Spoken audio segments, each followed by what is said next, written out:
Hi, I'm Annie Botticelli, and this is the Storyteller Forecast for Taurus for July 2018. Go to my website, anniehelpsyou.com. Check out my new and full moon blogs intended to assist you with maximizing those astrological transits, and I have lots of other astrology and other blogs on that site. If you'd like to learn astrology for personal or professional purposes, then definitely check out anniehelpsyou.com, my astrology apprenticeship program. So I hope to see you there. So what's going on in the month of July? We have 2 eclipses of the 3 eclipse series, the third one being in August. So a very, very active month for lots of changes, lots of news, lots of trajectory shifts. We also have Mars retrograde, we have Mercury retrograde, and we have Jupiter waking up, going direct. So let's talk about, we also have Uranus and Taurus. So let's talk about all of these things. First thing to note is that there are 3 eclipses in this eclipse cycle. 2 of them are in July, 1 is in August. I'm talking about the first eclipse, the one on July 12th, and how that will affect Taurus placements in my June report. So if you search for Annie Botticelli June, so it might also come up after this video, then I'll talk about where you're going to experience that 20 degree of Cancer eclipse. The one we're going to focus on for this reading is the July 27th total lunar eclipse at 4, almost 5 degrees of Aquarius. And then the third eclipse in August, we'll talk about that one in my August report. So eclipse time is a time when there are dramatic endings, where there is dramatic fruition, exciting culminations. There are endings, there are beginnings, and often there are a lot of surprises, things that come out of the blue. And sometimes there are timeline shifts where something seemed to be further out and now all of a sudden it's right in front of you, and that can be for better or worse. So there is a lot of activity, and there's especially a lot of activity in the work sector regarding the lunar eclipse. A lot of times lunar eclipses will bring things to an ending, or they will bring things to a culmination. So if you have something due with your work to culminate or to be recognized for, you may find that this eclipse brings that to you. You may be recognized, you may be noticed, you may be acknowledged, you may be completing a project, you may be retiring, you know, or you could lose your job, or you could leave your job intentionally, or you could change positions. There's a lot of energy around changes in your work sector. And usually this directly relates to changes with your home sector too. The work energy works in this polarity between home and work, your inner self, your outer self, your family life, your work life. So there are a lot of changes coming there at this time. There's also a lot of energy, as I said, in your home sector. So look for home and family related things, things involving real estate to come up as well. And even the psychology of childhood, patterns from childhood, things coming up like that. This is a very momentous time with Uranus moving into Taurus. It changes signs every 7 years, but it's around 80 or so years. Uranus has an 84-year cycle, so it's close to 80 years between the times that Uranus is in a certain sign. So it hasn't been in Taurus for a really long time. So a sign change for an outer planet like this, when it takes a long time to get around, is very notable. And of course, it's very notable to Taurus placements because it is moving into your sign. As I mentioned in a previous report, if you are an early degree placement, meaning if your birthday is in the beginning of the sign, especially those first 5 days or so, 5 or 6 days or so, or the first 0 to 5 degrees, if you're watching for your rising sign or your moon sign, then Uranus is sitting in very close, if not exact proximity to the Taurus placements that you have. And all of you are going to experience this at some point in the next 7 years. You know, it will be staggered depending on how late you are in the sign and what degree you are, if you're watching for your rising or your moon sign. But Uranus brings massive change. Eclipses bring massive change too. So you all are going to experience a very notable amount of surprise shifts in your life. Some of you might experience an increase in stability as far as the material realm, surprises that come and bring stability. Some of you may experience the jostling that takes material security from you. So we don't ever know how this is going to manifest, but if you're in that early degree placement, you are really in a very intense time now. So if you have a lot going on and you've been wondering why, and you're in that placement, that's why. This is a very powerful time where the stability of things are being tested, the strength of things are being tested, and in some cases just being removed altogether. And then sometimes you'll have something come right in, but sometimes it'll just be kind of without anything for a while, where you're kind of in this place of uncertainty. I always like to advise that with transits like this, one of the spiritual goals is to remember that our security comes from our connection with spirit. You know, we think that our money comes from our job, or our money comes from a spouse, or our money comes from our family, or wherever it comes from. But who's behind that? You know, who's in the bigger picture here? The bigger plan is infinite spirit. So the more you can anchor your idea of security into your relationship with spirit, then it can make you impervious to these changes that are happening, you know, and then you'll see everything that comes up as an opportunity to remember the truth that you are divinely protected, you are divinely supported, and the more you connect to the truth of the infinite unseen realms, the more you can have magic show up in kind of surprising ways. So that's a big deal. So Uranus and Taurus is jostling things for sure, for better and worse. We also have Jupiter waking up. So you early and most of you middle degree placements are having that happen in the 7th house, and then you later degree placements, you still have some work in the 6th house. So we'll talk about both of those things. Jupiter, the great bringer of optimism, expansion, and growth, has been working undercover for the last 4 months. When Jupiter goes direct, it gets back to the obvious work that it's doing. What the work that it's expanding, the things that it's expanding become more obvious, okay? So you early and middle degree placements, so those of you in the first couple of weeks of the sign, or the first 0 to, you know, I guess even close to 20 degrees of the rising sign, you are having your relationship with others be expanded. New clients, new friends, new people of consequence, new romance, new business partners. The energy of you in partnership is expanding, and that's a long-term cycle, okay? So you have anywhere from 6 months or more of this type of energy being present for you. The later you are in the sign, the longer you have of this still left.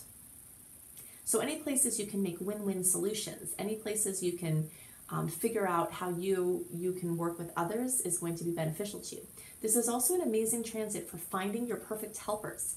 I love it. This is my favorite transit for looking for, or for finding a perfect practitioner, or perfect practitioners if you have to put together a healthcare team, if your health needs support, or if your work is developing and you need a team to support your efforts.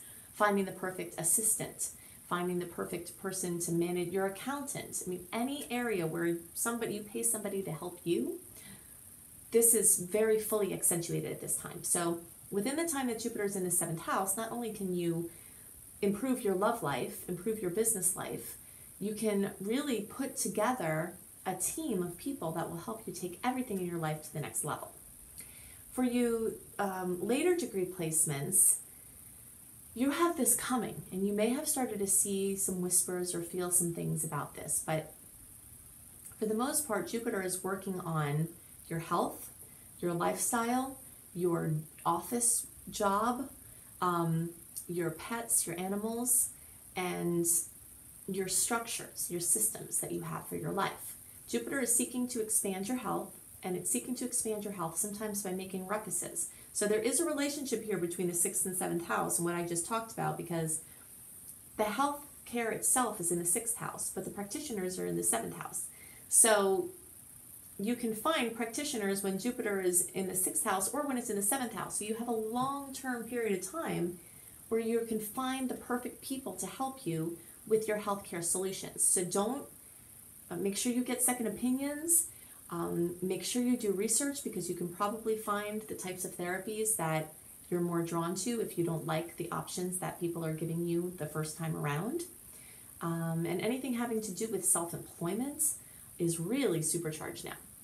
Okay, so let's see. Those are the things that are most on my mind for Taurus placements. If you'd like a written horoscope by me for you, then go to cozybysweetstarlight.com. At cozybysweetstarlight.com, I have lifestyle blogs written by me and other people who I'm trying to connect with the world. And we offer a lot of different topics. It's very fun. You have to check it out. But the horoscopes are always a month ahead. And so you get different information in the horoscopes, and sometimes some similar things I talk about that have a written summary in those horoscopes. So they're a great supplement to these videos. If you're a traveler or you intend to be traveling, then check out my astrology travel reports at Astrology Kissed Travel Bliss, which is my astrology travel site. Okay, so now let's talk more about Mars retrograde, Mercury retrograde, how to navigate the general implications of these eclipses, and dates to watch for better and worse for the month of July. So we're going to talk about all that now. So the theme of the month for all signs for July 2018 is 2 eclipses equals major transformation. We've been talking about these eclipses. We've got 3 in this cycle. 2 of the eclipses in this cycle are in July. The 3rd one is in August. Whenever it's eclipse time, drastic changes, expected and unexpected new paths open up. Very often there's a complete surprise trajectory change that takes us in a completely different direction. And in some cases it brings to fruition things intended or planned. And sometimes it can shorten the time frame for something that we had originally thought would be further out, where we wake up one day and we had planned something for the future and all of a sudden it's here now. So this eclipse time is a very powerful time. And there are other things going on besides these eclipses. So we're going to talk about these astrological transits to note for July. Mars is still in retrograde. So Mars just turned officially into retrograde at the end of June. I have been talking about this for a long time because it's a very long transit.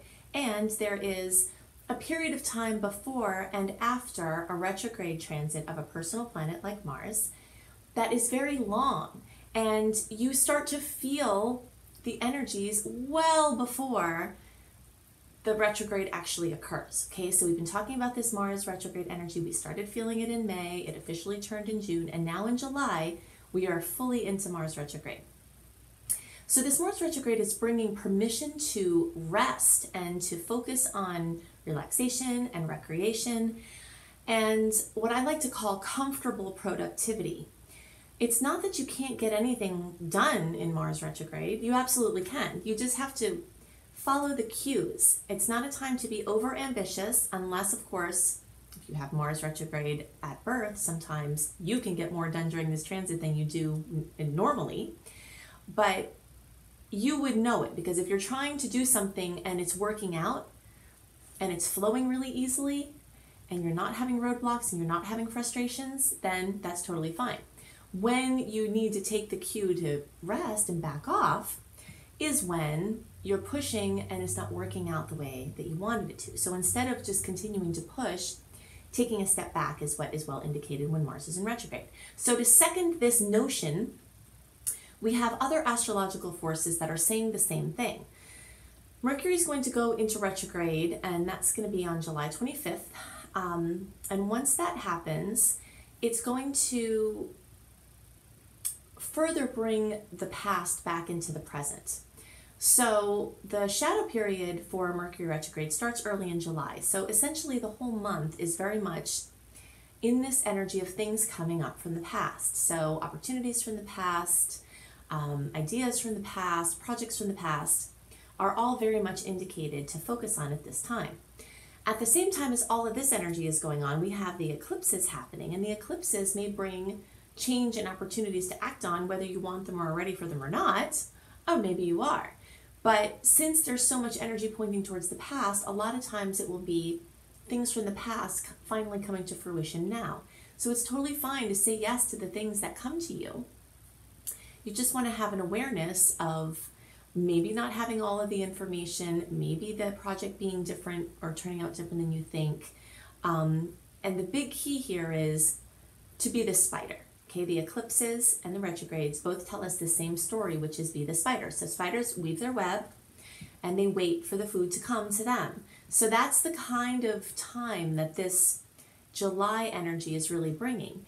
It's bringing this just chilling out and waiting and seeing what comes to you, and then you can work with what comes to you as it comes.